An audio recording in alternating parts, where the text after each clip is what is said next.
Bonsoir, bienvenue sur la Libre Antenne, comme tous les soirs, 21 h, minuit, sur metatv.org, c'est la saison 2. Et ce soir, on va accueillir tout à l'heure avec nous Anthony Irigoyen.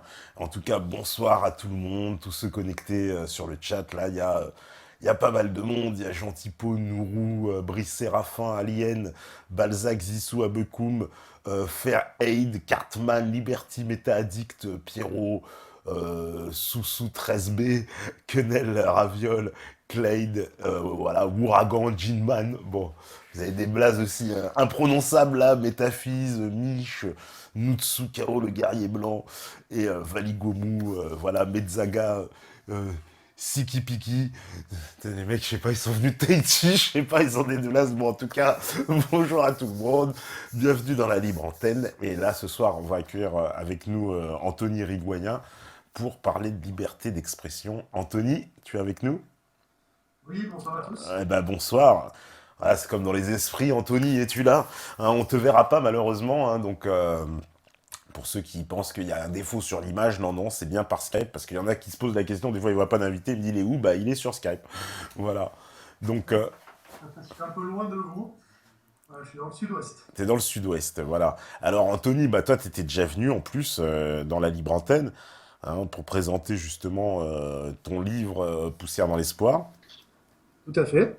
Et voilà, bah, c'est la deuxième fois, justement, on a décidé d'aborder un peu ce thème de la liberté d'expression, et j'ose dire que c'est un peu un point nommé par rapport à tout ce qui se passe en ce moment, quoi.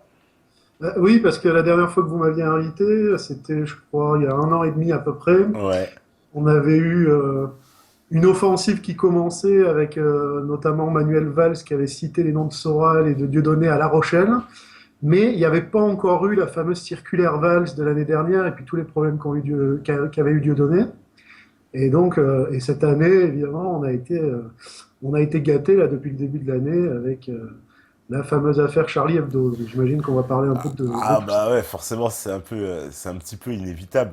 C'est-à-dire qu'il y a une ambiance, on va dire, allez, un peu en France le mot est lâché. Il y en a certains qui parlent de guerre civile, d'autres de tension. On a parlé de choc des civilisations. Toi, comment tu définis un peu cette ambiance, justement? C'est compliqué. Alors, il y a eu, après, si tu veux, les attentats, comme attentats de Charlie Hebdo, là, comme il faut les appeler. Euh, Effectivement, on a vu des scènes qui rappellent un peu des choses de guerre civile, comme des gens qui tirent sur des mosquées et tout, mais en fait, dans l'ensemble, ça a été plutôt calme, quoi. C'était plutôt des commémorations. Moi, ce qui m'a choqué, c'est pas tellement le climat de guerre civile. Ce qui m'a plus embêté, c'est le côté assez commercial, presque, je dirais. 15 minutes après, alors que les corps étaient encore chauds, si tu veux, t'avais déjà les t-shirts Je suis Charlie qui étaient imprimés, Ouais, t'avais le mot d'ordre qui était déjà lancé, comme si des boîtes de communication travaillaient dessus depuis déjà 15 jours, tu vois, et qu'il n'y avait plus qu'à envoyer le mot d'ordre sur les réseaux sociaux, sur Twitter, partout. Voilà, après, effectivement, c'est au niveau de la liberté d'expression, bon, on va détailler, mais on a enfin, moi j'ai presque l'impression qu'on peut, sous couvert de soutenir la liberté d'expression en disant tous je suis Charlie, on a l'impression qu'on n'a jamais pu aussi peu s'exprimer. Puisqu'on voit régulièrement là des gens qui se font arrêter pour tout et n'importe quoi, pour un tweet, pour un message Facebook, pour peu que quelqu'un de bienveillant le dénonce, voilà, pour un élève dans une école, enfin, pour peu que quelqu'un dénonce et fasse un signalement tout de suite, ouais. attention, il a dit ça, enfin, la liberté d'expression c'est assez drôle parce que le mot d'ordre, c'est liberté d'expression en soutenant à fond Charlie Hebdo, et de l'autre côté, mais on en profite justement pour voir tout ce que disent les gens, éplucher la moindre parole qui peut apparaître, et puis repérer un peu les cerveaux malades, on va dire, pour reprendre une expression bien connue. Ouais, parce que voilà, on me dit, on a l'impression que c'était préparé. C'est vrai qu'il y a il y a une espèce de aussi, je sais pas si tu es au courant de ces informations. Enfin, j'imagine, tu sais, le fameux Patrick Drahi qui lance sa chaîne de télévision un peu au même moment avec une grande campagne d'affichage dans Paris. Qui annonce en fait on va dire on va dire la nouvelle venue sur le monde des chaînes d'infos et chaînes qui balancent des scoops toute la journée puisque ce sont les premiers à nous révéler l'identité des présumés terroristes, ce sont les premiers à parler de franco-algériens alors que la presse française n'en parle que des heures et des heures après. Ouais, ils sont bien informés pour leur début. Ouais. Oui, bah, bon, après, je sais pas, je sais Non, pas bien ce sûr, je pose des questions. Il n'y a pas de, évidemment, non, je peux rien affirmer, mais je bon. sais pas ce qu'il faut penser de ça. Effectivement, il y a toujours des choses étranges. Là, ce que tu me dis, tu sais, ça me rappelle un peu quand, juste avant le 11 septembre, la veille, je crois, tu avais Goldman Sachs qui avait vendu toutes ses actions dans les compagnies aériennes. Oui, tout à fait, oui, bien Ça me fait sûr. penser un peu à ça. Il y a des gens bien Ouais. informés rapidement, quoi. Même avant les faits, des fois.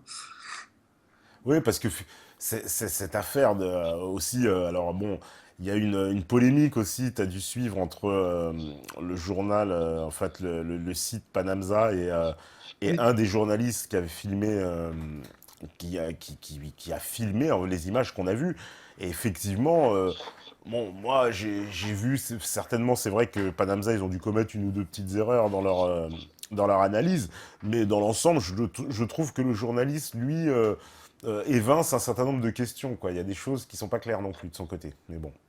Ouais, je l'ai parcouru en diagonale, l'article de Panamza. J'ai vu un petit peu sur la façon dont les images étaient de très mauvaise qualité, toutes celles qu'on tournait à la télé. Et puis finalement, il y a des images de meilleure qualité Oui, qui sont apparues après. Et c'est vrai exactement. que ça interroge un peu, puisque on voit, on verrait un témoin de plus sur la scène alors que personne n'en parlait.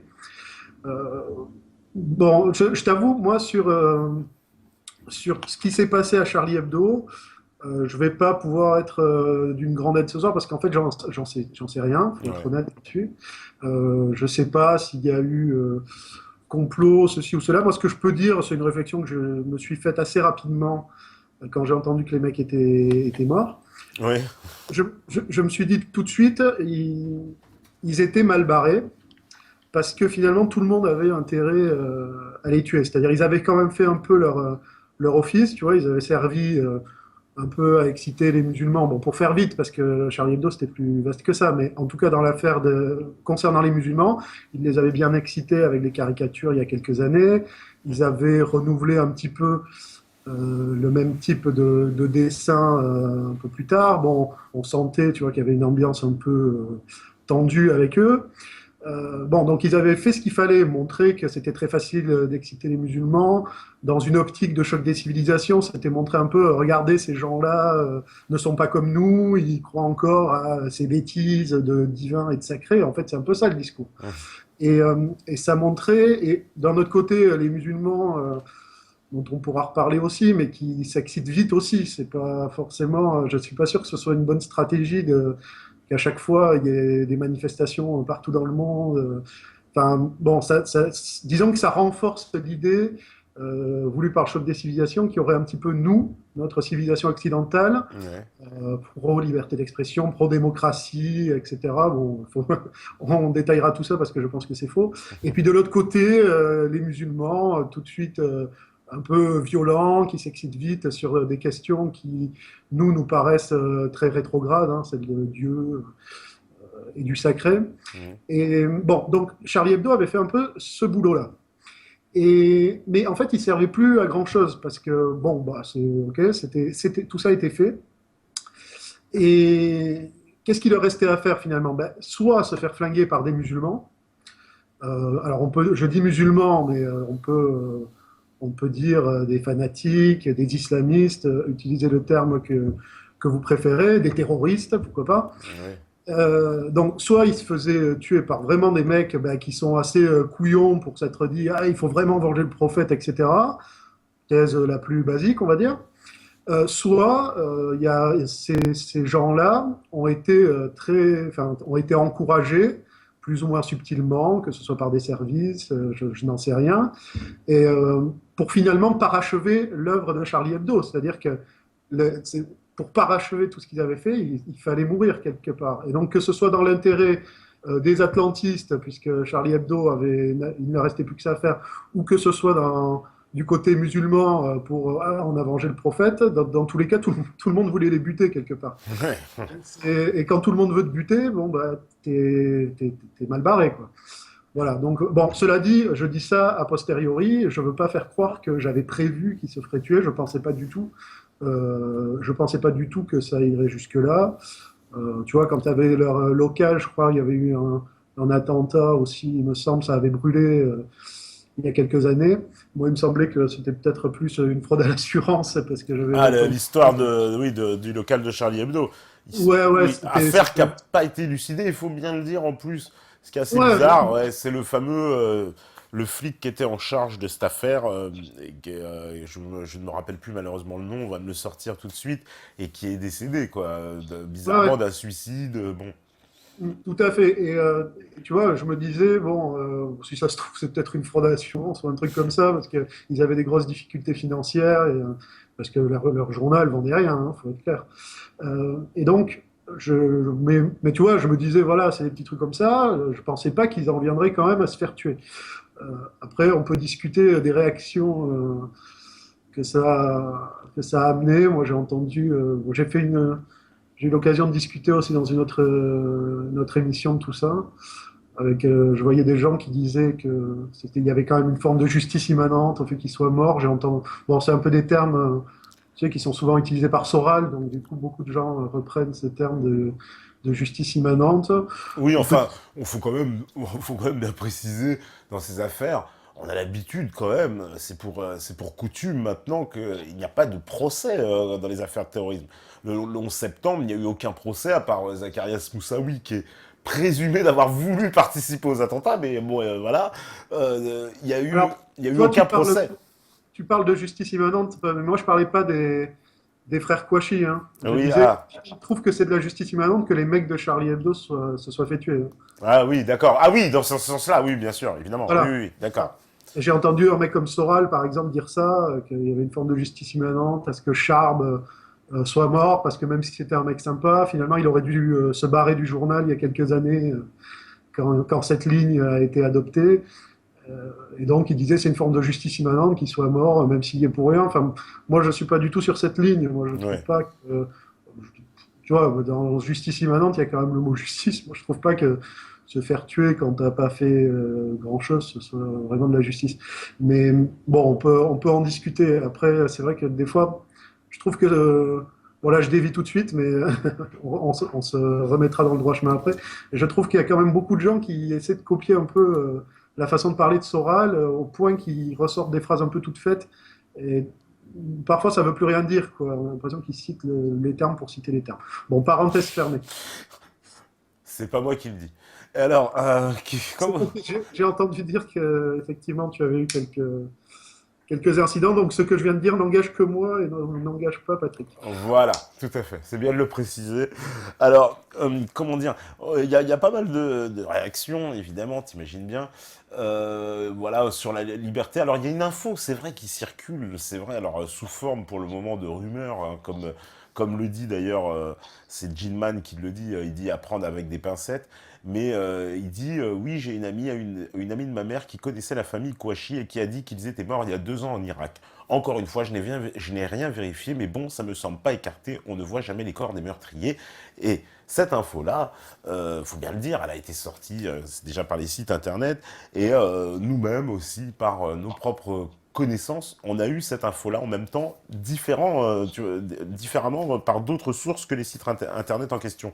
Et ça commence à faire bizarre, quoi. Alors si les mecs sont décédés depuis 2 ans, là, on est vraiment dans une manipulation de haut niveau. Ah, pour le coup, oui, je crois qu'il y avait un des témoins aussi de l'équipe de Charlie Hebdo qui avait parlé dans un premier temps du fait que le mec avait les yeux bleus, non? Il n'y avait pas eu. Ouais, oui, oui, oui, il y a eu ce truc-là, oui, oui, oui, oui, tout à fait. Bah Ouais. ouais, écoute, Alors, par contre, je pense vraiment faut prendre avec des pincettes. Donc, Ouais, bah c'est pour ça que je dis ça, ouais, avec des pincettes évidemment, quoi. voilà, c'est ce que tu as dit, mais Mais effectivement, il a tout à fait raison quand même de souligner qu'on ne voit jamais les corps non plus. Qu'il y a pas... ça c'est clair. C'était pareil pour Mohamed Merah. Voilà, voilà. On n'a jamais vu. C'est pareil pour Ben Laden, à la limite, si tu Oui, veux. bah oui, on peut bah, mettre ça pareil, mais voilà, c'est. Le mec avait été balancé à la mer pour respecter le droit musulman, je crois, il avait osé dire. Oui, oui, voilà, en accord avec le rite musulman, enfin la Voilà, blague. d'accord, le rite musulman avait dit le gouvernement américain. Donc, effectivement, on ne voit. Mais d'ailleurs, Ben Laden, ça me rappelle Ben Laden ce que tu dis, puisque lui aussi, il y a quand même pas mal de sources qui disent qu'il était Qu'il mort des était années mort avant. exactement avant, exactement, oui, oui, Donc, dont effectivement, Benazir Bhutto, on peut le dire, c'est pas n'importe qui. oui, tout à fait, Benazir Bhutto. Je vais te dire, le seul truc que je peux dire, c'est faut vérifier, Ouais, mais ça m'étonnerait pas. ouais, On va dire ça comme ça. Voilà. ouais, bah voilà, bah, c'est ce qu'on nous dit. Alors, on me dit, voilà, le but c'est d'instaurer un climat de peur pour pouvoir instaurer leur loi, par la même occasion supprimer nos libertés. Euh, c'est vrai qu'il y a une volonté un peu de terroriser, parce que là, la France était sous le choc, hein, littéralement. Nous, peut-être qui gardons peut-être un recul à chaque fois par rapport à l'actualité, on était peut-être un peu plus froid, mais on a senti cette onde d'émotion qui s'est emparée de tout le monde, et puis les gens qui allaient vers là où on voulait qu'ils aillent, hein, véritablement. Oui, alors ce qu'on peut dire, c'est que effectivement, bon, les comportements un peu moutonniers, je Mm. crois on les a tous vus. D'un autre côté, moi, je pense qu'il y avait des gens très très différents qui allaient à la manifestation. Ils n'y allaient pas tous pour la même chose. Le mot d'ordre était flou parce que derrière le "Je suis Charlie", les gens mettaient des choses très différentes. Tout le monde ne mettait pas la même chose. Et justement, c'était pas du tout des rassemblements pour la liberté d'expression, parce que sinon on n'aurait pas dit "Je suis Charlie", on aurait dit "Je suis pour la liberté d'expression". C'est ça le mot d'ordre. Soutenons la liberté d'expression. C'était pas du tout ça le mot d'ordre. Le mot d'ordre, c'était "Je suis Charlie". Donc chacun y mettait un peu ce qu'il voulait, et après, comme chacun y mettait un peu ce qu'il voulait, c'était d'autant plus facile pour les médias de redéfinir ce qui était dans l'idée des gens, si tu veux. Tu vois, je sais pas si je me fais bien comprendre, mais à partir du moment où le mot d'ordre est flou, Oui, bah, on peut dire ce qu'on veut. On peut dire les gens étaient là-bas pour soutenir ceci, pour oui, soutenir oui. cela. Voilà. Après, j'avais une autre réflexion, mais je l'ai oubliée, donc je vais passer. Alors, J'avais ce style d'esprit. oui, voilà, on me rappelle le nom Elric Fredou, voilà le nom du policier, évidemment. Oui. On me dit, ah, alors ça rentre directement dans le débat, hein, c'est Yva Soulou. Il dit, la liberté d'expression doit s'arrêter au moment où cela blesse les convictions ou la religion de mon prochain. Qu'est-ce que t'en penses de ça, justement? Ben, dans le débat que j'ai eu justement, dont je te parlais tout à l'heure, Ouais. le mec justement, il était contre la liberté d'expression. Enfin, il se définissait comme pas pour. Parce que justement, pour lui, c'est un traditionnaliste, pas musulman d'ailleurs, mais un traditionnaliste catholique, je pense. Lui pensait qu'il y avait un sacré, et justement que se battre pour la liberté d'expression, c'était une erreur, parce qu'une fois qu'on l'avait, on perdait de vue le vrai sujet, qui était justement de restaurer le sacré. Et, bon, ce qui est un point de vue. Moi, ça ne me dérange pas du moment que les points de vue avancent pas masqués, on peut discuter de tout. Moi, c'est pas vraiment le mien. Et donc, ça va pas être non plus le mien avec ton auditeur, mais tu peux me redire tu peux me reciter Lui, ce il qu'il dit, la liberté d'expression doit s'arrêter au moment où cela blesse les convictions ou la religion de mon prochain. Eh oui, mais le problème, alors déjà, la religion, j'aurais pu entendre la phrase, mais alors les Ah, convictions, les convictions, ouais, aussi. Il met les ça veut dire convictions. quoi? Parce que je veux dire, tout le monde peut avoir des convictions. Enfin, moi, si ma conviction, enfin, ça peut être tout et n'importe quoi. Donc, dès que je vais me dire choqué, ça va, du coup, je vais avoir le droit d'interdire à quelqu'un de parler parce que, enfin, moi, quand Hollande y parle, ça me choque, tu vois. Donc, est-ce que Oui, de parler? Est-ce que, non, mais tu comprends le problème? Est-ce que ouais, le fait d'être que quelqu'un ou qu'un groupe se dise choqué, c'est ça qui va être le marqueur qui va définir là, la liberté d'expression s'arrête. ouais, C'est très dangereux parce que ça veut dire qu'il n'y en a plus du tout, en fait. oui. Tout le monde va se dire choqué. Dès que tu vas parler de Dieudonné, le CRIF est très choqué de ce que dit Dieudonné, donc bon, bah, Dieudonné, il Mhm. faut l'interdire. Quand toi, tu vas parler, bah, il y a Soral qui va être choqué. Donc, Dès que l'UMP va parler, le FN va être choqué, donc il va falloir l'interdire. Le FN, il faut l'interdire direct. Ah bah le FN, là, il aurait beaucoup de gens pour l'interdire. Non mais Voilà, il va falloir. Asselineau est très choqué d'entendre le FN aussi, donc il va falloir. Tu vois ce que je veux dire? Enfin, c'est moi les convictions et les religions. Alors les religions déjà, c'est un peu différent. Donc là, je parlais surtout de la partie conviction. ouais. La partie religion, je sais que pour des gens, euh, il y a du sacré. Il y a des choses qui sont profondément ancrées en eux. On peut parler justement de Dieu et du prophète pour les musulmans. On peut parler en théorie pour les catholiques de Jésus et de plein d'autres choses qui touchent à la religion, sauf que les catholiques se sont vraiment habitués, hein, c'est le moins qu'on puisse dire. Et à part quelques catholiques traditionnalistes, mais enfin ils courent pas les rues, je veux dire, enfin tu vois ce que je veux dire, Ouais. quand Jésus se prend de la merde dans un spectacle sur scène, euh, il y a trois pelés de tondus qui vont manifester, tu vois. C'est pas comme les musulmans après les nouvelles caricatures de Charlie Hebdo, où là, tu as quand même des pays qui s'embrasent. Alors moi, je sais jamais si c'est pas la caméra qui pointe, tu sais, dans des gros plans qui donnent l'impression qu'il y a des millions de gens, du coup, ou si il y a vraiment des phénomènes, des mouvements de foule énormes. Mais bon, Ouais. ça a l'air de quand même les Ouais. faire réagir beaucoup plus que les catholiques ne réagissent quand dans un spectacle on balance du caca sur le Christ. Euh, donc, pour en revenir à ce que disait ton auditeur, on peut, moi ça ne me dérange pas à la limite qu'ils défendent cette position. Je te dis, sur les convictions, oui, mais sur la religion, je peux comprendre et je peux l'entendre, mais il ne peut pas se définir comme étant pour la liberté d'expression à ce moment-là. Tu vois, à un moment, il faut arrêter de vouloir le beurre et l'argent du beurre. C'est-à-dire que tout le monde a envie d'être pour la liberté d'expression. Et Ouais. moi, c'est ça qui m'embête. Si on est pour la liberté d'expression, il faut accepter certaines choses. Faut accepter même ce que faisait Charlie Hebdo. Hein. Tu vois ce que je veux dire? C'était Ouais. des libertaires, les mecs, bon, bah voilà, ils se foutaient de la gueule de tout, de l'armée, des flics, des catholiques, des musulmans, tout. Voilà, après, est-ce qu'il y a des projets ou pas? D'ailleurs, ils se moquaient peut-être pas de tout le monde dernièrement. Hein. Il y a peut-être quand même un ou deux sujets sur lesquels ils touchaient pas. Hein. Puisqu'il s'en était pris aussi à Dieudonné, je crois, et aussi au Front National, par exemple, sur certains propos. Voilà. Je pense que tout le monde a compris de quoi je parle. Ouais. Et, et, et donc, le problème, c'est que voilà, tout le monde se définit comme étant pour la liberté d'expression, et en même temps, tout le monde veut interdire 3000 trucs. Tu vois. Moi, j'ai pas entendu une personne au gouvernement ou dans le milieu politique nous expliquer qu'ils étaient contre la liberté d'expression. Au contraire, ils étaient Ouais. tous pour la liberté d'expression. Ouais. Vive Charlie, je suis pour la liberté d'expression. Ouais, bien sûr. Et en même temps qu'ils te disaient ça, ils te disaient par contre les discours de haine, on ne peut pas accepter. Tu vois, c'est-à-dire que si c'est redéfini comme étant de la haine, ou du racisme, ou de l'antisémitisme, du moment que tu définis ça comme ça, c'est plus censé être c'est plus de la liberté d'expression, puisqu'ils te disent ce n'est pas de l'expression, c'est un délit. C'est la fameuse phrase, tu sais, là ce n'est plus de l'expression, c'est un délit. Et donc, du coup, tu peux être pour la liberté d'expression tout en interdisant 10 000 trucs. Mais justement, ces choses-là sont interdites parce que des lois sont passées, des lois qui auraient très bien pu ne pas être votées. C'est pas des lois de Dieu, d'accord? La Ouais. loi Guesso, c'est pas une loi de Dieu. La loi contre le racisme, c'est pas une loi de Dieu. C'est des lois qui ont été votées et qui ont donc restreint la liberté d'expression. Ouais. Alors après, ils ont beau jeu de dire je suis pour la liberté d'expression, mais je supporte pas ça. On en arrive quand même à des choses folles où un pauvre tweet, je me sens Charlie Koulibaly, devient, c'est pas moi qui parle, hein, c'est Dieudo, je veux pas voir les flics qui débarquent demain, c'est Ouais. un simple tweet comme ça, tu as droit à une convocation à la police et puis à des poursuites, alors que ça ne dit rien, quoi. Et c'est quoi le thème? C'est ah bah c'est pas de la liberté d'expression, c'est de l'apologie du terrorisme. Ouais. Ah ouais, d'accord, mais enfin si une simple phrase comme ça, tu peux la mettre sous cette étiquette-là, moi je demande deux choses, qui met les étiquettes? Parce que c'est quand même toujours la grande question. Tu vois, le problème, c'est toujours ça, c'est qui va te dire ça c'est du racisme, ça en est pas.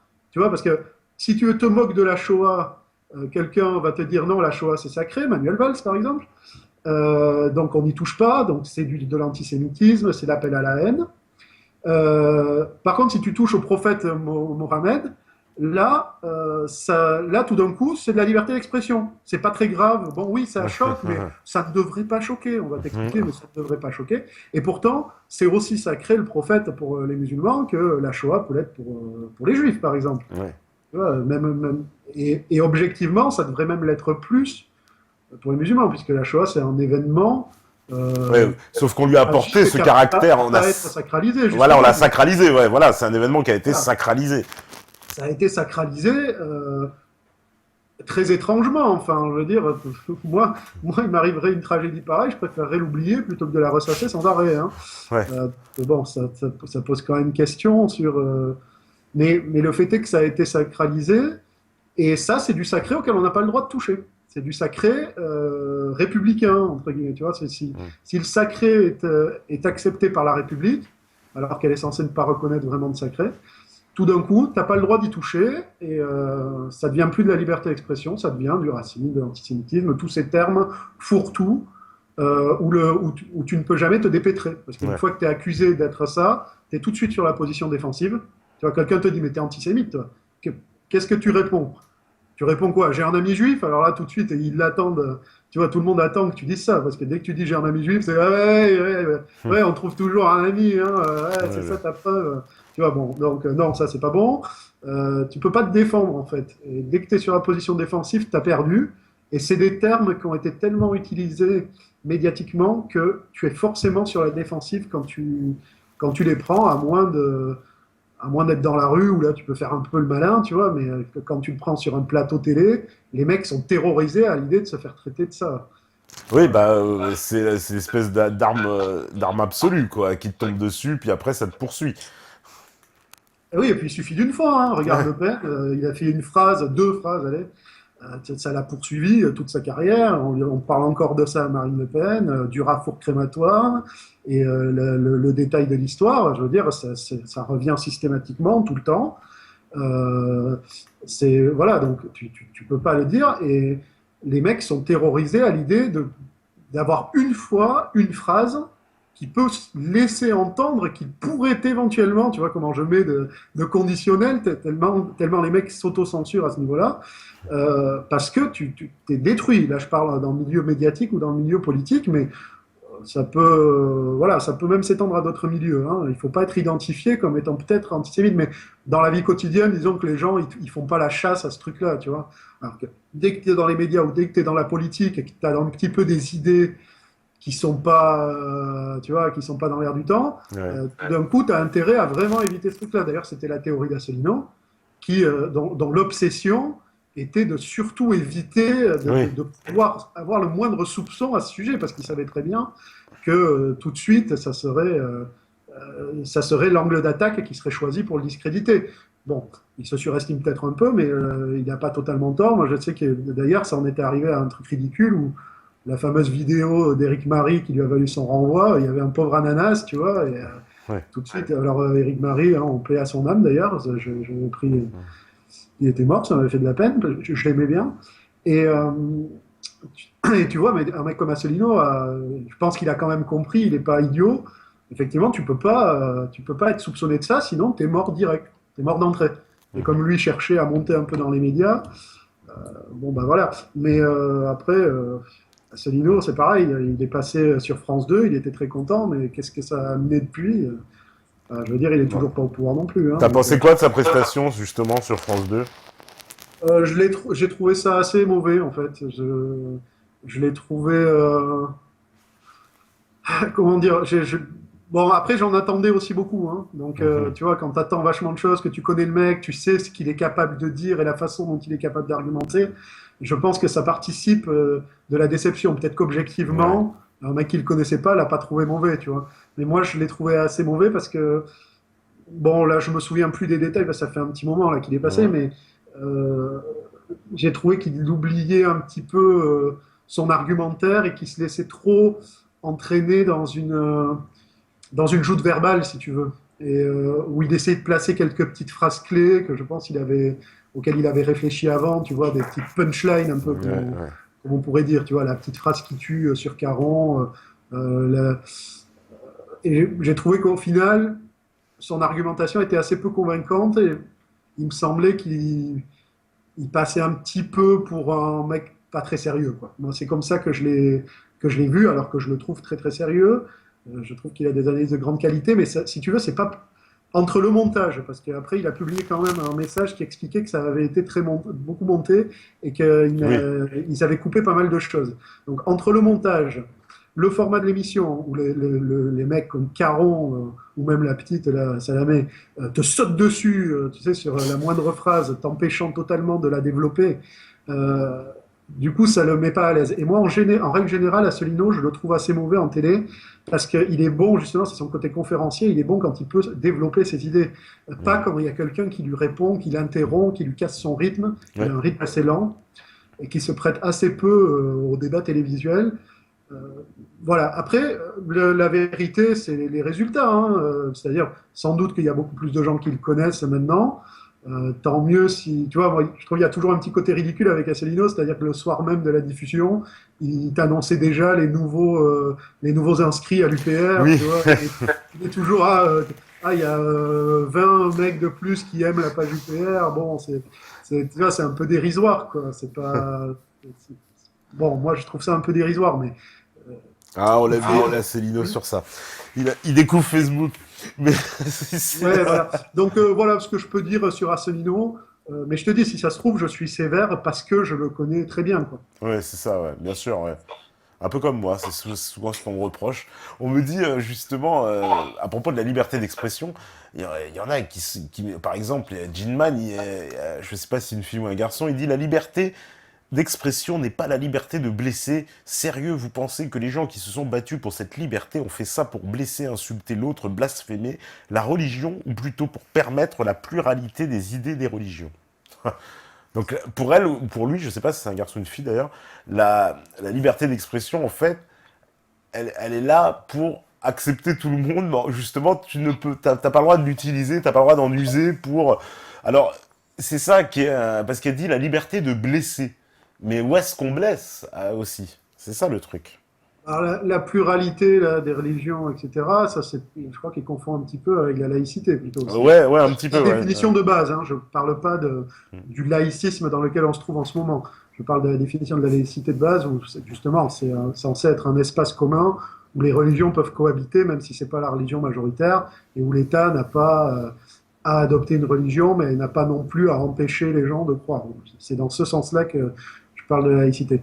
Moi, on en revient, enfin, j'ai l'impression qu'on a un peu répondu tout à l'heure, Ouais. le fait de blesser. Moi, je vais te dire, pour répondre à ça, je vais te dire, la liberté d'expression, c'est pas dire tout et n'importe quoi. C'est pouvoir dire tout et n'importe quoi. C'est-à-dire que moi, j'encourage pas. Une preuve de liberté d'expression, c'est pas de dire des saloperies sur l'islam, sur les catholiques, sur les juifs. La liberté d'expression, c'est pas. Il faut absolument taper sur tout ça et sur tout ce qui est sacré. La liberté d'expression, c'est d'avoir le droit de le faire et de ne pas être poursuivi, de ne pas subir de persécution pour l'avoir fait. Mais après, comme tout droit, le droit à l'expression, il y a aussi des devoirs qui accompagnent ce droit. Un devoir, enfin, on peut être responsable, c'est-à-dire justement, tu as la liberté d'expression, certains pour essayer d'argumenter, tu vois, si tu es responsable, tu le fais dans ce sens-là. Mais pour moi, ça doit quand même rester un droit. Ben, tu as le droit d'être con en liberté d'expression, tu as le droit de dire des conneries, parce que si.